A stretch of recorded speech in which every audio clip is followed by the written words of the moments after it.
The Great Sphinx of Giza: Age, Erosion, and Archaeological Responsibility.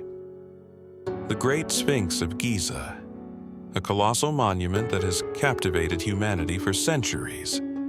Its enigmatic gaze seems to hold secrets of a forgotten past. But beyond its imposing presence lies a persistent controversy, a debate that centers on a fundamental question. How old is the Sphinx really? Fringe theories propose an age far exceeding conventional estimates. These theories often point to water erosion as evidence of a much earlier origin. The mainstream archaeological view, however, places its construction around 4,500 years ago. This aligns with the reign of the pharaoh Khafra during the Old Kingdom. One of the most prominent proponents of the water erosion theory is author and geologist Robert Schoch. He argues that the Sphinx's weathering patterns are inconsistent with wind and sand erosion alone. Schoch and others highlight the deep vertical fissures and rounded features on the Sphinx's enclosure. They claim these are indicative of prolonged and substantial rainfall. This argument suggests that the Sphinx may predate the arid climate of the region. It potentially dates back to a time when the Sahara was a much wetter environment. This timeline could push the Sphinx's construction back to the last ice age, a period thousands of years before the accepted date of its creation. Mainstream geologists offer an alternative explanation for the Sphinx's erosion. They attribute it to a combination of factors, not solely water. Wind-blown sand acts as a powerful abrasive agent. Over millennia, it can significantly erode even the hardest stone. Salt weathering also plays a crucial role. The crystallization of salts within the stone's pores weakens its structure, leading to further degradation.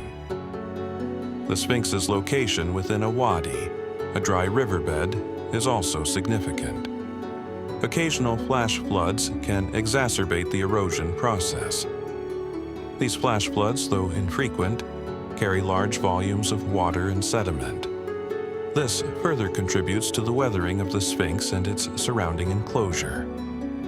Archaeologists largely dismiss the water erosion theory. They cite a wealth of archaeological evidence that supports the conventional dating of the Sphinx.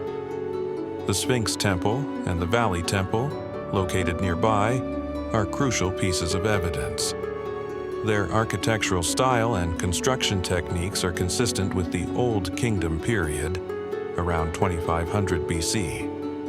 Furthermore, there is a distinct lack of artifacts predating the Old Kingdom in the immediate vicinity of the Sphinx. This absence of evidence weakens the argument for an earlier construction date. For example, no pottery shards, tools, or inscriptions have been found that definitively predate 2500 BC. This suggests that the area was not inhabited or utilized in a significant way before this period. Computer-generated imagery, or CGI, is often used to visualize the Sphinx at different points in time. These reconstructions can be powerful tools for understanding potential changes in its appearance. Both proponents and opponents of the water erosion theory utilize CGI.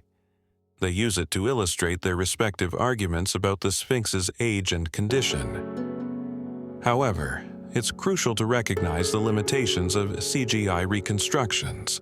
They are inherently speculative and rely on numerous assumptions about past environmental conditions. CGI can be easily manipulated to support pre-existing viewpoints. This can introduce bias into the visual representation of the Sphinx's history. Therefore, CGI reconstructions should be viewed with a critical eye. They are interpretations, not definitive proof of the Sphinx's past. The debate surrounding the Sphinx's age highlights the importance of responsible archaeology. Scientific inquiry demands the exploration of alternative theories. However, conclusions must be based on rigorous evidence and peer-reviewed research. Speculation, while intriguing, should not be presented as fact.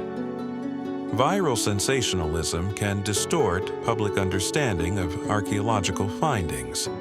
This undermines the painstaking work of researchers and the integrity of the field. Sensational claims can overshadow the careful analysis of artifacts, geological data, and historical records. This can lead to a misrepresentation of the past. A commitment to verifiable facts is essential for the pursuit of knowledge. This requires a critical approach to all claims, regardless of how appealing they may be. The true age of the Great Sphinx of Giza remains a subject of debate within the scientific community. A definitive answer requires a careful and balanced examination of all available evidence. Geological evidence is crucial for understanding the erosion patterns on the Sphinx and its enclosure. This includes analyzing the effects of wind, sand, water, and salt weathering. The archaeological context provides a timeline and cultural information. This helps to place the Sphinx within the broader history of ancient Egypt. Ultimately, a critical approach is essential when evaluating claims about the Sphinx's age. We must weigh the evidence carefully and avoid being swayed by sensationalism or unsubstantiated theories.